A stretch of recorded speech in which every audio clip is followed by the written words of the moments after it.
Sumailalim sa Basic Life Support at Standard First Aid Training Course ang mga miyembro ng Isabela Special Motorcycle Action and Response Team o iSMART na isinagawa ng Provincial Government of Isabela sa Isabela Emergency Operations Center nitong ika-25 ng Mayo. Layunin ng nasabing pagsasanay na mabigyan ng sapat na kaalaman at kasanayan ang mga iSMART personnel upang mas maging epektibo sila bilang first responders, lalo na sa pagbibigay ng agarang rescue at life-saving intervention sa mga biktima ng aksidente. Sa unang araw ng pagsasanay, nakatuon ang mga lecture at practical exercises sa mahalagang emergency response mechanisms para sa stabilization ng mga pasyente. Kabilang dito ang tamang pagsasagawa ng cardiopulmonary resuscitation at tamang paggamit ng automated external defibrillator. Nagkaroon din ng hands-on demonstration sa pangunguna ng DART 831 Rescue Team kung saan aktwal na nagsanay ang mga kalahok sa tamang chest compressions, paggamit ng AED at airway management procedures. Magpapatuloy pa ang 5 araw na training course sa mga susunod na araw kung saan isasagawa ang iba pang skills demonstrations at evaluation ng mga kalahok upang matiyak ang kanilang kahandaan sa aktwal na emergency response operations.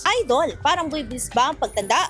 Ang dahilan hina ang cell division o pagpapalit ng bagong cell habang nagkakaedad. Natutuyo ang balat dahil sa paghina ng elasticity. Para mapigilan ito, mag-TTX 500 na. May antioxidants at vitamins, polyphenols at flavonoids sa pagpigil sa collagen aggregation. Sikreto sa pagiging young looking mo para maging healthy, mag-TTX 500 palagi. Para sa IFM News, ako si Idol Sena Mariakdang. Idol! IFM News.